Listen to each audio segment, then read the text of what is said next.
qui nous vient directement d'Italie, passé par Amazon. Vous allez voir ce que c'est. En tout cas, ça se présente comme ça dans un premier temps. On déballe tout de suite.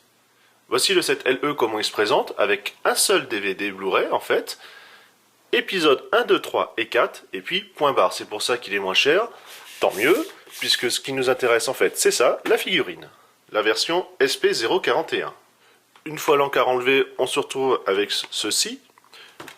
Donc forcément tout en italien, normal. Alors là ça dit effectivement qu'il n'y a que la piste audio et sous-titres italiens. On va voir si c'est vrai ou pas.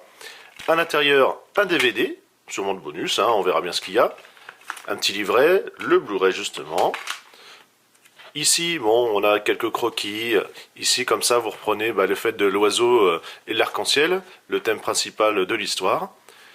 Et du dialogue.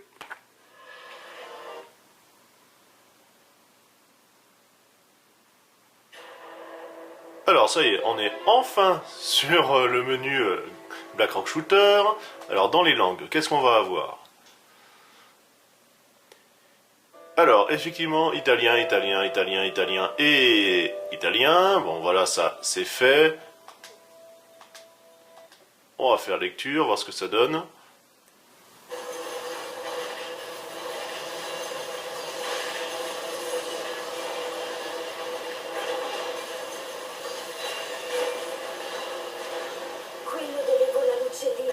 Donc en fait, c'est rien plus ni moins que voilà, autant la version complète avait de fourni et le Blu-ray, ou le Blu-ray pardon, ou la version DVD qui faisait une petite différence de tarif. Bon, c'était un peu insignifiant, mais bon. Là, en fait, dans le même coffret entre guillemets, on a les DVD 1 et le Blu-ray 1, c'est-à-dire les 4 épisodes. Après, c'est selon votre lecteur et la qualité que vous souhaitez avoir. Cette fois-ci, la version Blu-ray. Alors, les langues, toujours pareil. Dans l'extra, parce qu'on n'était pas allé tout à l'heure, qu'est-ce qu'on a? On va voir le making-of. Voilà, bon, avant l'épisode 1, l'ouverture, la fermeture, bon ça, voilà. Bref, on s'y lance. On attaque la revue proprement dite de la figurine. Bon, boîte habituelle, noire, violette, deux visages. Le Big Canon, qui va faire juste le double du perso, rien que ça. Bon, voilà, différentes poses. Habituel comme d'habitude au niveau Max Factory des Figma. Ici un petit autocollant pour vous dire que ne peut être vendu séparément. Allez, on l'ouvre. Le fond à damier violet avec des grosses étoiles noires comme ça pour pouvoir faire le fond du DI Stage. La figurine en elle-même. On va ouvrir. Alors vous avez deux gros plots comme ça qui bloquent bien au fond. Voilà. Comme cela. Toujours le petit sachet habituel. On a également, alors d'un côté, voilà, un stand, le bras, des mains. Bon là on a carrément une flamme. Cette petite pièce vous verrez plus tard. Un deuxième, d'autres mains. Et encore un autre bras. Donc ça, hop, la mini notice pour vous dire comment, voilà déjà, qu'est-ce qu'il y a dedans.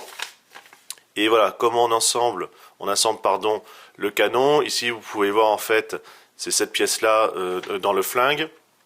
Le système, voilà, pour tenir l'arme dans la main.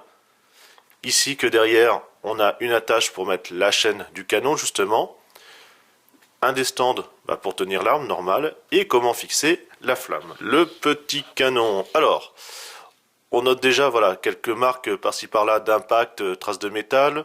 Le broche est vraiment sympathique.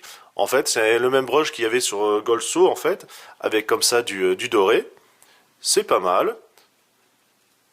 On le retrouve encore ici, donc beaucoup de travail, l'étoile, un peu ligne de structure. C'est bon, c'est creux, mais c'est voilà, ça fait quand même son petit poids, c'est assez agréable. La fameuse chaîne. Bon, ici on a voilà, ça, on enlève, on n'a pas besoin. La lame, donc pareil, toujours du brush par-ci par-là. Donc c'est pas non plus voilà trop soutenu, ni il n'y en a pas encore trop. Ça fait pas trop lourd entre guillemets, ça fait assez léger. Donc on va pouvoir comme ça assembler. Donc vous voyez, vous avez une forme spécifique, vous ne pouvez pas vous louper dans l'implantation. Et voilà. Donc ça fait déjà un beau bébé. Une épée, voilà, pareil, toujours le brush, avec du gris, enfin du silver et encore de l'or. Donc assez torturé. Ça fait un petit peu os entre guillemets. Donc encore une belle bête.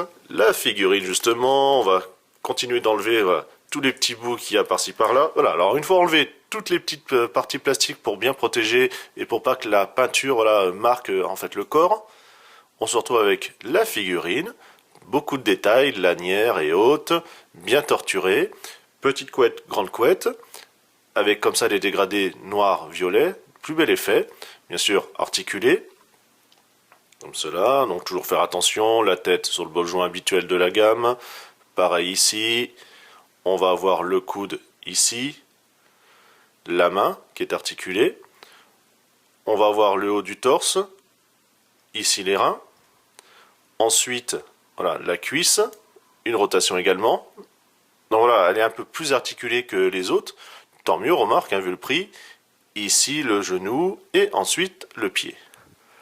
Donc on voit qu'elle a des chaussures un peu particulières, le petit talon, on retrouve du brush hein, par-ci par-là, c'est assez agréable. Beaucoup de détails, on va aller plus près. Avec ses yeux un petit peu psychopathes. Parce qu'elle est quand même voilà, en mode taré, ça faut le dire. Donc vraiment très réussi. Beaucoup de finesse, c'est une Figma, il n'y a rien d'autre à redire. On note la tâche, comme vous avez pu voir tout à l'heure, qui était dans la notice pour permettre comme ça de fixer la chaîne du canon.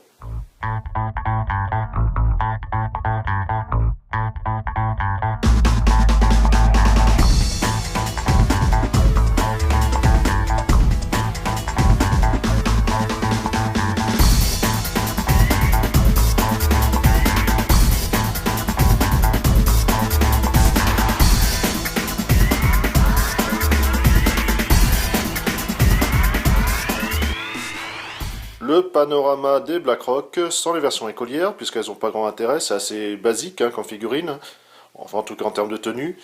La Inside apparemment serait potentiellement finie sur Amazon, il en resterait sur eBay, donc voilà, vous aimez la série ou la figurine, allez-y, jetez-vous dessus, on se dit à une prochaine, allez salut.